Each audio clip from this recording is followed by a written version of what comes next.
Chapter 10. The Underwater Coal Fields. The next day, February 20, I overslept. I was so exhausted from the night before, I didn't get up until 11 o'clock. I dressed quickly. I hurried to find out the Nautilus's heading.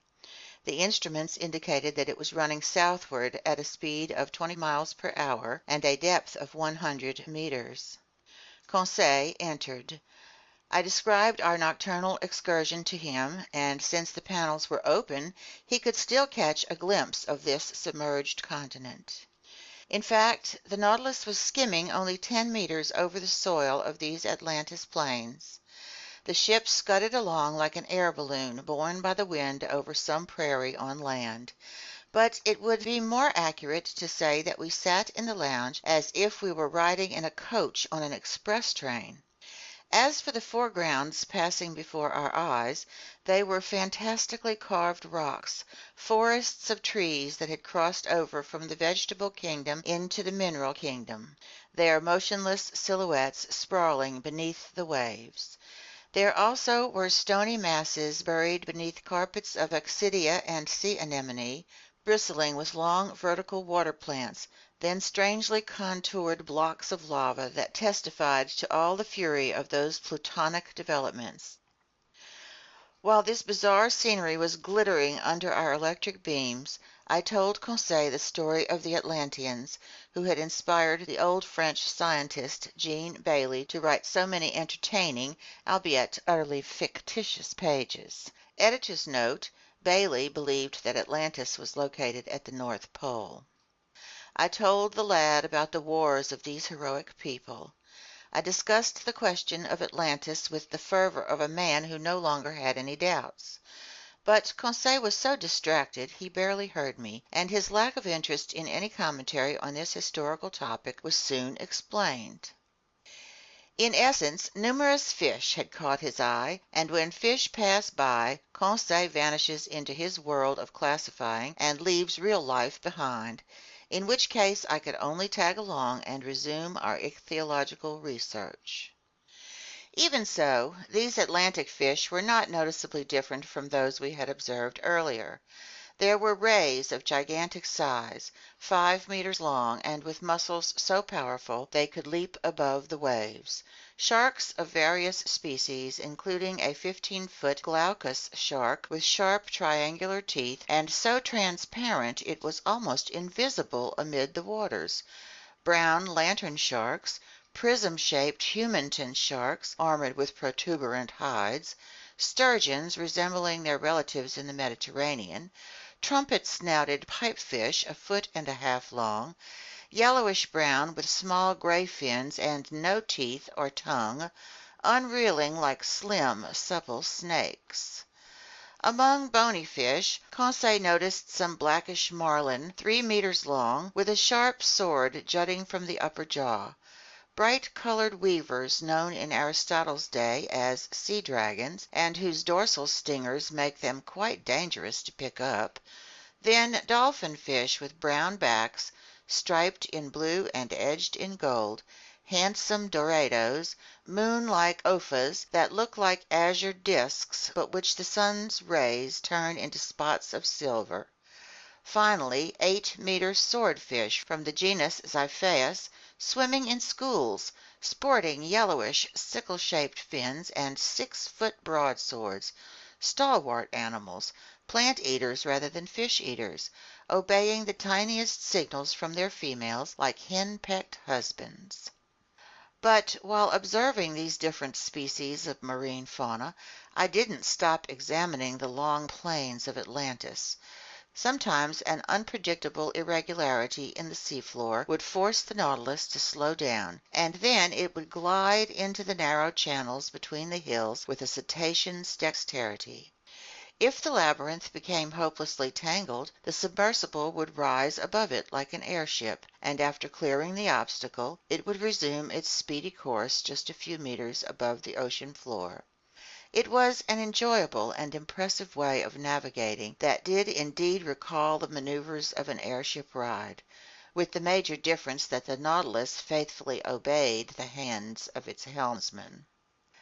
The terrain consisted mostly of thick slime mixed with petrified branches, but it changed little by little near 4 o'clock in the afternoon. It grew rockier, and seemed to be strewn with pudding stones and a basaltic gravel called tuff, together with bits of lava and sulphurous obsidian. I expected these long plains to change into mountain regions, and in fact, as the Nautilus was executing certain turns, I noticed that the southerly horizon was blocked by a high wall that seemed to close off every exit. Its summit obviously poked above the level of the ocean. It had to be a continent, or at least an island, either one of the Canaries or one of the Cape Verde Islands. Our bearings hadn't been marked on the chart, perhaps deliberately, and I had no idea what our position was. In any case, this wall seemed to signal the end of Atlantis, of which, all in all, we had crossed only a small part. Nightfall didn't interrupt my observations. I was left to myself. Conseil had repaired to his cabin. The Nautilus slowed down, hovering above the muddled masses on the seafloor, sometimes grazing them as if wanting to come to rest, sometimes rising unpredictably to the surface of the waves. Then I glimpsed a few bright constellations through the crystal waters, specifically 5 or 6 of those zodiacal stars trailing from the tail end of Orion. I would have stayed longer at my window, marveling at these beauties of sea and sky, but the panels closed. Just then the Nautilus had arrived at the perpendicular face of that high wall. How the ship would maneuver, I hadn't a guess. I repaired to my stateroom. The Nautilus did not stir. I fell asleep with the firm intention of waking up in just a few hours. But it was 8 o'clock the next day when I returned to the lounge. I stared at the pressure gauge. It told me that the Nautilus was afloat on the surface of the ocean.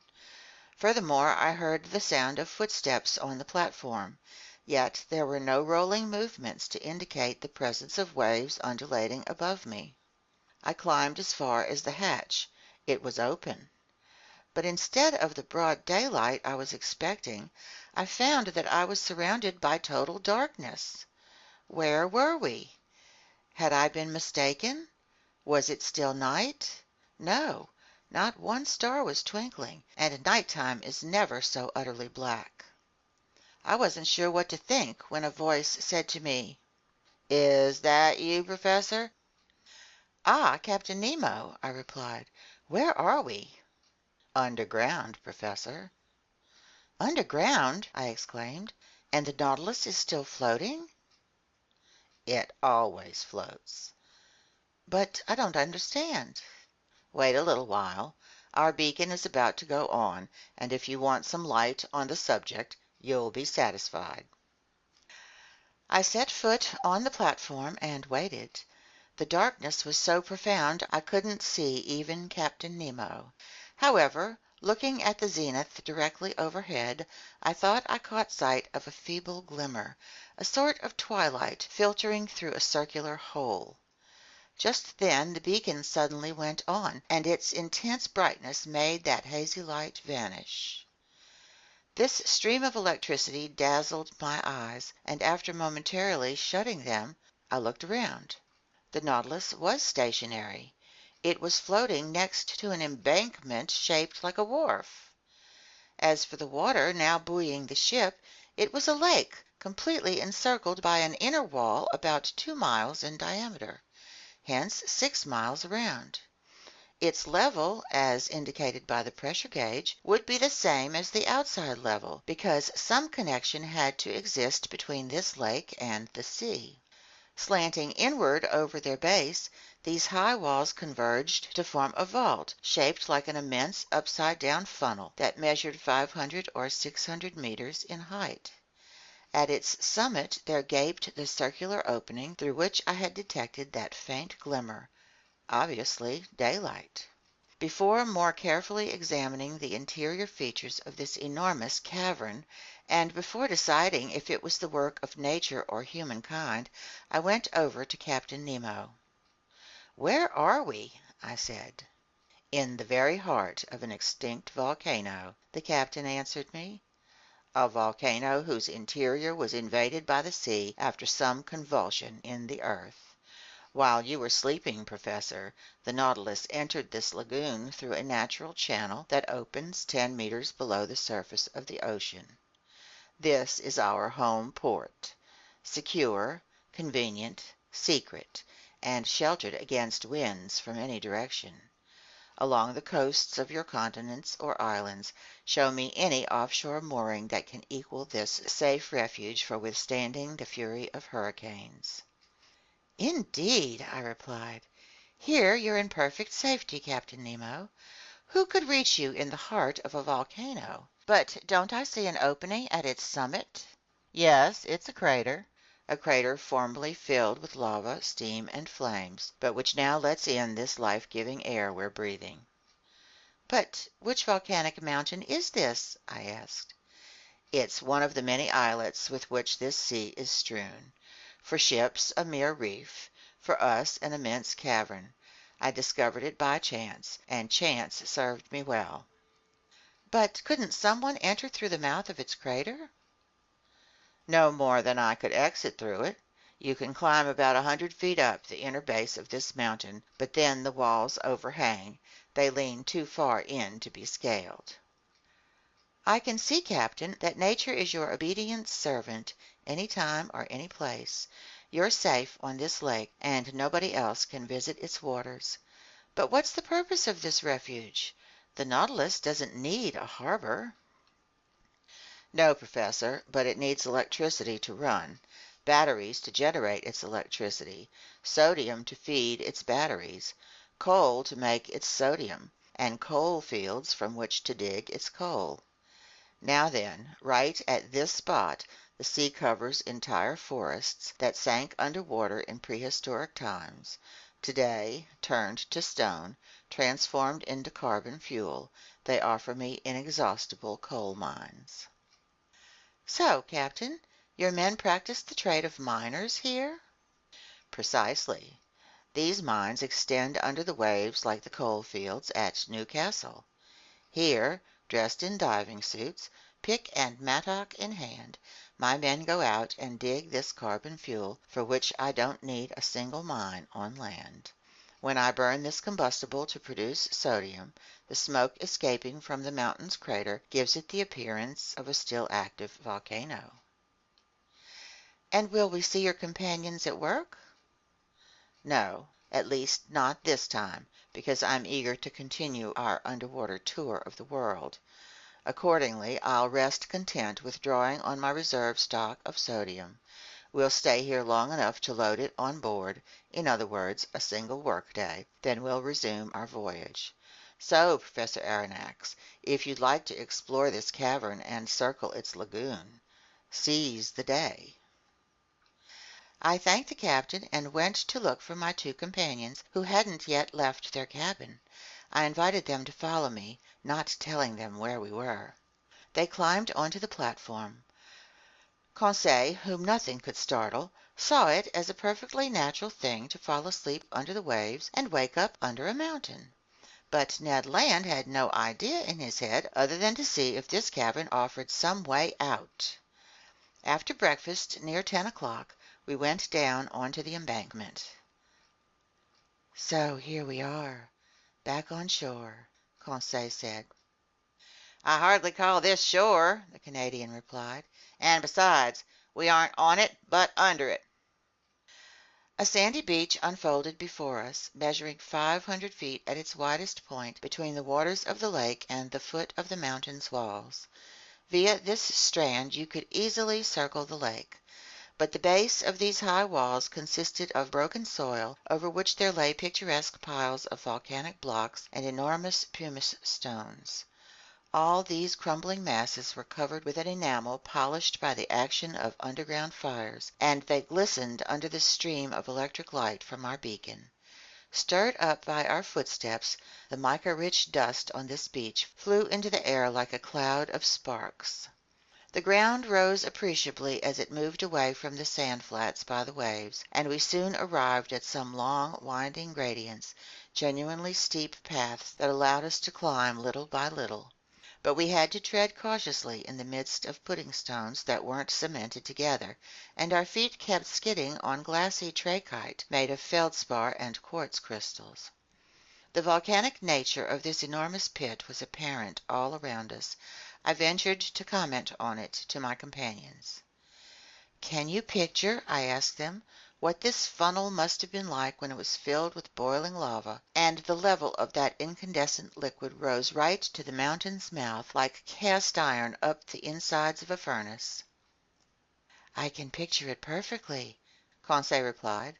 "But will master tell me why this huge smelter suspended operations, and how it is that an oven was replaced by the tranquil waters of a lake?" "In all likelihood, Conseil, because some convulsion created an opening below the surface of the ocean, the opening that serves as a passageway for the Nautilus. Then the waters of the Atlantic rushed inside the mountain. There ensued a dreadful struggle between the elements of fire and water, a struggle ending in King Neptune's favor. But many centuries have passed since then, and this submerged volcano has changed into a peaceful cavern." "That's fine," Ned Land answered. "I accept the explanation, but in our personal interests, I'm sorry this opening the professor mentioned wasn't made above sea level." "But, Ned, my friend," Conseil answered, "if it weren't an underwater passageway, the Nautilus couldn't enter it." "And I might add, Mr. Land," I said, "that the waters wouldn't have rushed under the mountain, and the volcano would still be a volcano. So you have nothing to be sorry about." Our climb continued. The gradients got steeper and narrower. Sometimes they were cut across by deep pits that had to be cleared. Masses of overhanging rock had to be gotten around. You slid on your knees, you crept on your belly. But helped by the Canadian's strength and Conseil's dexterity, we overcame every obstacle. At an elevation of about 30 meters, the nature of the terrain changed without becoming any easier. Pudding stones and trachyte gave way to black basaltic rock.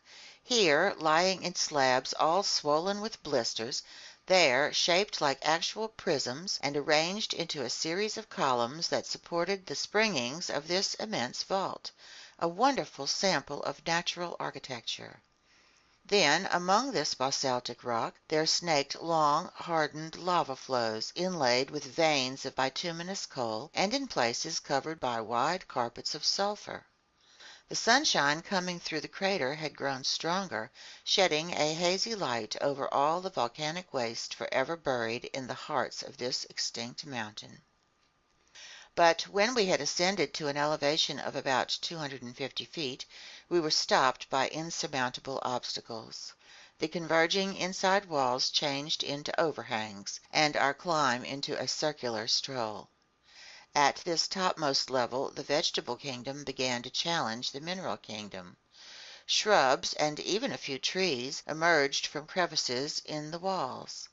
I recognized some spurges that let their caustic purgative sap trickle out. There were heliotropes, very remiss at living up to their sun-worshipping reputations, since no sunlight ever reached them. Their clusters of flowers drooped sadly, their colors and scents were faded. Here and there chrysanthemums sprouted timidly at the feet of aloes with long, sad, sickly leaves.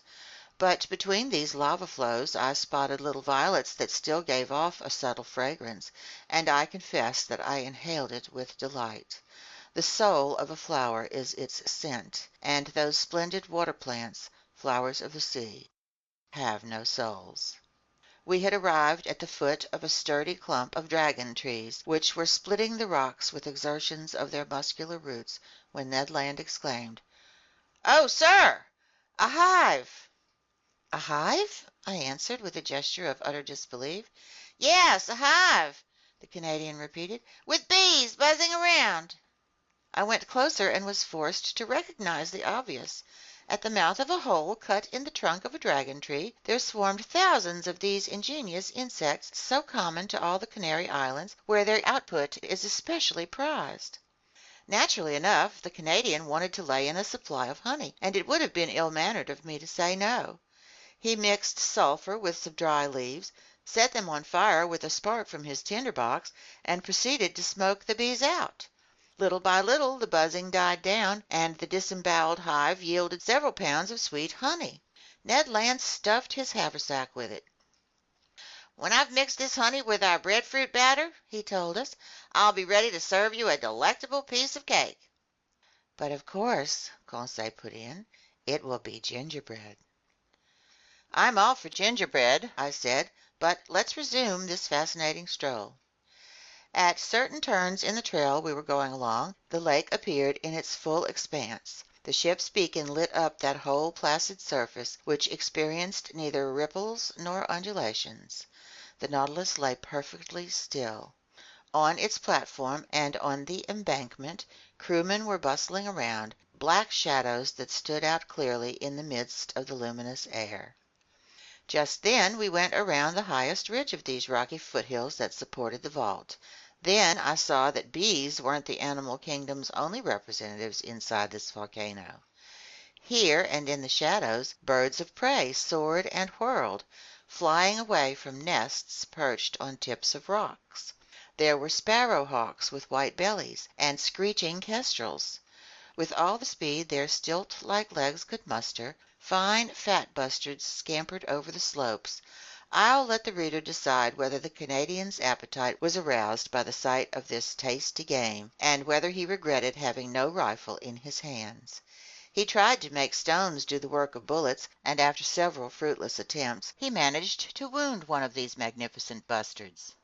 To say he risked his life 20 times in order to capture this bird is simply the unadulterated truth. But he fared so well, the animal went into his sack to join the honeycombs. By then we were forced to go back down to the beach because the ridge had become impossible. Above us, the yawning crater looked like the wide mouth of a well. From where we stood, the sky was pretty easy to see, and I watched clouds race by, disheveled by the west wind, letting tatters of mist trail over the mountain's summit.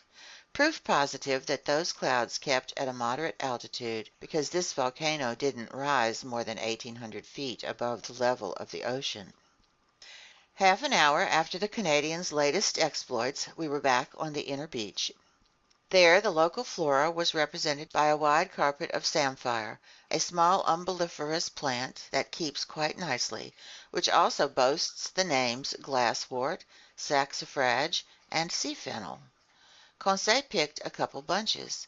As for the local fauna, it included thousands of crustaceans of every type: lobsters, hermit crabs, prawns, mysid shrimps, daddy-long-legs, rock crabs, and a prodigious number of seashells, such as cowries, murex snails, and limpets. In this locality there gaped the mouth of a magnificent cave. My companions and I took great pleasure in stretching out on its fine-grained sand. Fire had polished the sparkling enamel of its inner walls, sprinkled all over with mica-rich dust. Ned Land tapped these walls and tried to probe their thickness. I couldn't help smiling. Our conversation then turned to his everlasting escape plans, and without going too far, I felt I could offer him this hope. Captain Nemo had gone down south only to replenish his sodium supplies, so I hoped he would now hug the coasts of Europe and America, which would allow the Canadian to try again with a greater chance of success. We were stretched out in this delightful cave for an hour. Our conversation, lively at the outset, then languished. A definite drowsiness overcame us. Since I saw no good reason to resist the call of sleep, I fell into a heavy doze. I dreamed (one doesn't choose his dreams) that my life had been reduced to the vegetating existence of a simple mollusk. It seemed to me that this cave made up my double-valved shell. Suddenly Conseil's voice startled me awake. "Get up! Get up!" shouted the fine lad. "What is it?" I asked in a sitting position. The water's coming up to us. I got back on my feet. Like a torrent, the sea was rushing into our retreat, and since we definitely were not mollusks, we had to clear out. In a few seconds we were safe on top of the cave. What happened? Conseil asked. Some new phenomenon? Not quite, my friends, I replied.